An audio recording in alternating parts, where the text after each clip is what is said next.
Seguidores e amigos da RDK, todos bem? Mais uma segunda-feira aqui no Resenha com a Helena Lazete, todo mundo lutando contra esse frio, mas promete uma semana de sol que é boa para todos, para quem trabalha, para quem precisa voltar para casa depois de mais essa enchente. E hoje nós temos um convidado para lá de especial. O Elton está nos bastidores. Elton, acho que é a primeira vez que nós recebemos um estrangeiro, um espanhol, só que é o espanhol mais brasileiro que eu conheço, mais lajadense que eu conheço, posso dizer, Lucas Giovanella. Muito obrigada por ter encontrado um espaço na tua agenda para vir aqui conversar com a gente. Ele vai sair daqui depois do treino. Ele vai daqui direto para treinar, até porque o Lajadense faz um amistoso no meio da semana. Vamos para um lugarzinho só um pouquinho mais frio. Uns 5 graus mais frio que aqui, eu acho. Tá bom. Só para esclarecer, tu nasceste na Espanha? Nasci na Espanha. Vigo? Nasci em Salamanca. Salamanca, você. A neném que a Dudinha que nasceu em Vigo, né? Luca, conta um pouquinho para esse pessoal. E deixa eu te pedir licença antes para agradecer Black Sistemas de Segurança por apoiar o nosso espaço e para anunciar que a partir de hoje também o Mercado Cascata vai, a partir de hoje, amanhã, um novo mês, tudo perto, tudo junto. Mercado Cascata, que tem tudo a ver com o lajadense, com o convidado também de hoje, porque nós somos completamente ligados ao lajadense, é do Jonas Malman e do Thiago, e abriu recentemente, fica a 700 metros da Arena Alve Azul, do campo do Lajadense. Os meninos vão lá de vez em quando. O Jonas jogou no Lajadense, tem uma ligação fantástica com todo o nosso futebol e também agora atualmente como um colaborador do Lajadense, como um que investe, que ajuda a fazer o futebol do Lajadense.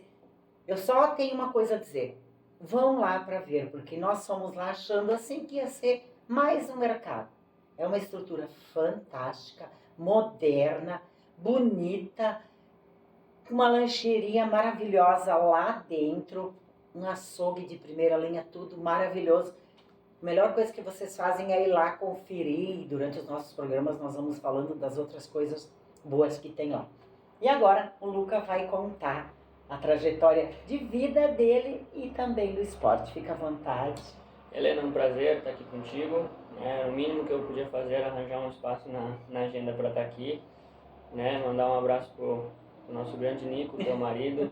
Acho que vocês foram as primeiras pessoas a me ver jogar aqui em Lajada, depois que eu voltei de... O apelido do Lucas, segundo o Nico, é bola, ele chamava ele. E acho que o Nico é um grande responsável por nós estarmos aí hoje, e não só eu, como outros atletas hoje profissionais, o Gonzalo que está na Coreia, o Guizinho que está no Ituano, jogou ontem. Fez um golaço ontem, gente. Renanzinho que nós tiramos lá de Fogninho, foi buscar lá em Forquetinha e hoje tá no Veranópolis, enfim. Abraço para ele, abraço a todos os colaboradores aí também da RDK e do Clube Esportivo Lajadense que nos ajudam muito. E bom, a trajetória começa lá fora. Meu pai, como a maioria das pessoas sabe, foi jogador também. Eu acabei nascendo em Salamanca, na Espanha, e tive minha infância, um pedacinho da minha infância lá, mas logo ele parou de jogar e a gente veio para Lajada, porque a nossa família sempre morou aqui, os pais tanto do meu pai quanto da minha mãe. Então eu sempre digo que eu me criei em Lajada, comecei a jogar na Escolinha do 7, como eu comentei com o Nico, e de aí em diante a carreira começou a decolar. O Luca é de uma família que vive, respira e trabalha e colabora e dirige o esporte, Isso é muito importante dentro da tua trajetória. E me conta, é verdade que quando tu era pequenininha tinha uma goleira pra ti dentro de casa? Sempre teve. Com que idade tu ganhou uma goleira, cara? Eu acho que não sei se eu tinha 2 anos já, sempre fui incentivado a jogar, mas no sentido de, porque eu gostava, Meu pai nunca quis que eu fosse jogador, nunca me forçou a nada. Talvez eu convivo um pouco com o vô, Talvez o vô me forçaria um pouco mais. Eu acho que eu vou até, tenho certeza. O que tu acha, Elton, conhecendo o seu Hélio? Tu acha que eu vou jogar futebol com ele? Eu acho que eu vou ia dizer que tem que ser jogador. Eu tenho algumas memórias com o vô, dele me levar nas praças aí pra pra jogar bola, até nas canchas de bocha, que ele gostava muito de jogar bocha, ele me levava e eu sempre com a bola embaixo do braço. Mas meu pai nunca assim, fez questão. Nunca impôs, deixou livre pra tu escolher. Sempre Mas tu foi. sabia que tu ia jogar bola? Sim, eu sempre quis, assim, sempre gostei. Talvez, claro, um pouco pelo fato de acompanhar meu pai. Eu era muito pequeno, não tenho memórias assim, né? Mas sei que a minha mãe me levava no estádio com ela, então talvez isso um pouco sim influenciou. Mas meu pai nunca quis, só que eu sempre pedia, sempre pedia. Até eu lembro que eu tinha acho que 3, 4 anos e as escolinhas lá não permitiam crianças tão Ah, tu pequenas. não conseguiu fazer a escolinha Não, lá? eu consegui de tanto encher o saco. Tu quebrou as Isso, não regras? podia, acho que era a partir dos 6, 7, mas eu enchi em casa, tanto é que eles foram lá e pediram, deixem só. E qual é a escolinha que tu frequentou lá? Lá era Alerta o nome da... Era do bairro, assim, né? Era perto de casa. Então, começou lá, mas logo a gente veio pro Brasil. Com que idade né? tu vieste? Eu tinha 6, 7 anos. Tu já tinha noção, assim, da mudança? E vocês vinham todas as férias Sim, também, a gente né? vinha todas as férias. Eu tive um pouco de noção da mudança porque eu tinha 1 ou 2 amigos lá já, assim, muito de escola, que jogavam comigo na escolinha também. Aí Então, sente um pouquinho. foi um pouco doído pra mim. Minha irmã, que era um pouco menor, ela não tem essa lembrança ruim. Mas assim, como eu falo, né? Logo eu me adaptei aqui, no começo foi diferente, mudança de escola e tudo. Mas eu logo me adaptei aqui e a vida no Brasil é muito boa, né? Assim, a gente tem os nossos... Não vamos entrar em outros assuntos aí, mas a gente tem os nossos problemas, só que o povo brasileiro é muito caloroso, então... Tão diferente assim como as pessoas falam. Assim, lá cada um tem a sua vida um pouco mais individual, assim, né? Aqui a gente é muito de Tanto que tu falaste que tu tinha 2 amigos. Assim, próximos mesmo. E aqui no Brasil? Não, aqui já chegamos na escolinha do... escolinha do Nico era cheia de amigos já, né? E fora disso também, escola. Sim, escola. E a gente vai mantendo lá, não então, é assim? Acho que também lá é um pouco... Eles, por um lado, eles estão certos, né? Eles se voltam muito para a educação, então todas as escolas eram turno integral, então tu entrava na escola às 7h30 da manhã, saía às 6h30 da tarde. Assim lá.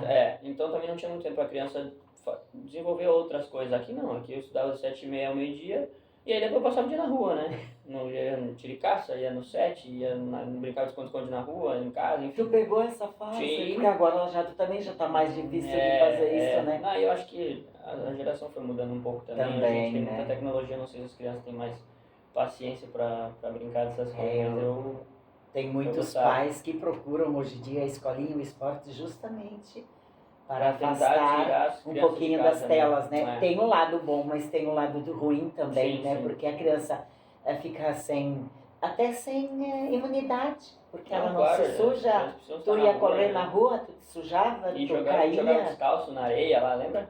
Aquela areia.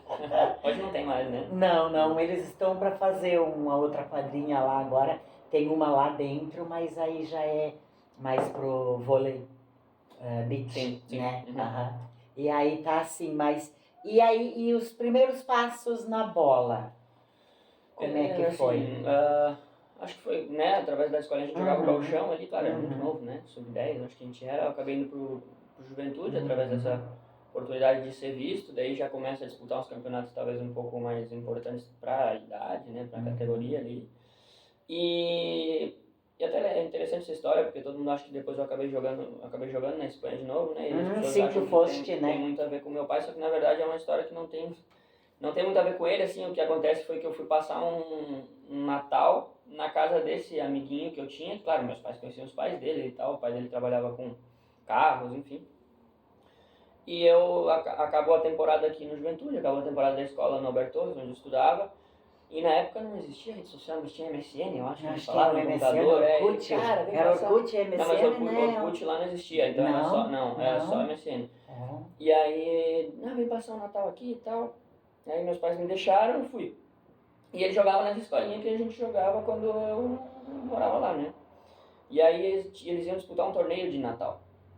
E aí nesse torneio, daí eu cheguei lá, enfim, daí ele falou, cara, posso falar com o meu treinador, que tu tá aqui, a gente te inscreve, é um torneio que dá pra inscrever e tal. Eu falei, não, só preciso comprar uma chuteira, mas não trouxe nada, né, vim passar férias. E eu jogo, claro, fome, né? E aí jogamos, nosso timezinho era legal, era bom, a gente acabou jogando contra o Celta de Vigo daí na semifinal. Ganhamos de 4-2, passamos pra final, depois perdemos, enfim. Mas daí a partir desse torneio o pessoal quis contratar tanto o menino que eu fiquei lá na casa, quanto eu e mais 2. E aí sim, claro, daí eles entram em contato com a família dele, porque eles eram responsáveis por mim lá. Mas daí eu já tinha voltado pra cá, já tinha voltado pro Brasil, ia começar o ano letivo aqui e tal. E aí a família dele liga e pergunta se pode passar o contato do meu pai e tal, que eles estavam interessados em me levar pra lá. Daí, claro, ficam sabendo sim que eu sou filho do meu pai, que meu pai jogou lá também. Mas foi depois, né? Daí sim, tive que convencer principalmente a mãe a me deixar ir pra lá. Eu fui muito novo, né? Fui com 12 anos pra lá. Nossa, tu foste sozinho? Fui com sozinho, 12 anos. né? Mas aí tu ficaste com essa família? ou tu Fiquei ficaste primeiro no com essa, clube? fiquei primeiro com essa Já família. é uma segurança. Porque no clube eu sabia que tinha muita regra, por exemplo, 9 horas da noite não podia mais usar o celular, daí com a diferença de horário eu quase Não não ia podia poder falar, falar com o pessoal aqui. Então eu preferi ficar na casa dessa família no primeiro ano, e daí depois nos outros 2 anos, né, que eu fiquei 3 anos e meio lá, daí eu morei sozinho, num apartamento. Porque daí a família teve alguns pequenos problemas e tal, não comigo, mas entre eles lá, eu tive que... Foi melhor eu sair, daí o clube me via maduro, eu acho, e me ajudou a me oferecer um apartamento no centro para eu morar. E teve seus prós e seus contras, mas eu amadureci muito, foi difícil. Mas foi um período... 3 anos e meio tu ficaste 3 sozinho anos lá. e meio, assim. E tu estudava e jogava? Estudava e jogava. Isso é uma exigência do clube, Era, como aqui? eu tinha que apresentar minhas notas, senão não ia pro jogo. Senão Olha, não que ia pro jogo. interessante. Na base, né? Claro, no profissional não. Sim, lógico, nem tem como. Isso. Acho que nem cabe Nem isso, cabe, né? mas nem na base era assim. Nem ia dar, né, Lucas? Não, mas na base era assim. Eu tinha que, no final do mês, tinha que levar minhas notas da escola, e se estivessem abaixo, alguns meninos eram tirados. Vou te fazer uma pergunta. Tu era um bom aluno? Eu tinha que ser, né? Porque eu pensava, poxa, eu já tô longe dos meus pais, dos meus amigos, da minha Adorei a família. resposta. Não, eu até sempre me dei bem, assim, Aham, talvez. Se tiver alguma professora minha escutando aí na Vila Alberto Torres, pode ser que possa confirmar, mas principalmente lá eu pensava, poxa, eu vim pra cá pra jogar. Eu era meio tempo pensar, não vim pra estudar, vim pra jogar. Só que eu tinha que estudar também, porque senão eu não jogava, daí não adiantava, né? Então acabou que foi dando certo. Depois eu acabei, como eu fui passando de categoria, tinha mais treinos e tal, eu acabei conseguindo estudar online, que daí facilitou um pouco. Mas no início foi meio puxado. E tu estava no Celta de Vigo? Isso. E sem saber, tu foste parar no clube do teu pai, sem ele saber que tu era... No começo sim, claro, depois... Sim, lógico. Eles sabiam, daí imagina. Mas né? é nesse mundão que essa distância, e tu foste parar no Sim. clube que teu pai jogou. Meu pai jogou. A coincidência pode parecer que foi por causa dele, mas... E assim, já que nós estamos falando do Everton Giovanella, tu tiveste lá, porque vocês vieram muito cedo embora. Nessa tua volta, tu tiveste tu conseguiste mensurar a importância do teu pai lá, porque o teu avô sempre nos trazia muitos jornais, né, Elton? Ele viajava, ia ver teu irmão, o teu pai vinha, e aí ele trazia os jornais maravilhosos. Sim. Era capa, sim. Era o Giovanella, era no topo, sabe? Sim. Fotos maravilhosas. Tu conseguiste ver isso lá depois? Sim. Tu sabes que eu percebo isso até mais aqui do que lá, pela forma como as pessoas são, né? Mas ele tem moral lá, assim. Ele pegou a melhor época do clube, né? Da história, né? Tem que ter estrela, Deus abençoou ele. Assim, tinham jogadores de muita qualidade na época. Talvez se vocês falarem com ele vai dizer que assim, dentro do grupo que eles tinham, porque existiam jogadores de seleção dos países, seleção argentina, seleção russa, enfim, tinham caras de nome lá. Mas ele pegou essa época maravilhosa do clube, que é como se, por exemplo, o Celta seria, não sei, pegando um clube aqui do Brasileirão... Pode completar. Eu não sei se eu paro já podemos falar como o Flamengo? Não é como o Flamengo, é como se fosse um clube de metade da tabela, assim, se pegar hoje, não sei, como se fosse Vamos ajudar ele, Bragantino. Um Bragantino, por exemplo, um Cuiabá talvez não, mas enfim, algo assim, e naquela época eles jogaram a Champions, né? Nós vou interromper o alto, porque nós já voltamos para o segundo tempo aqui do nosso bate-papo.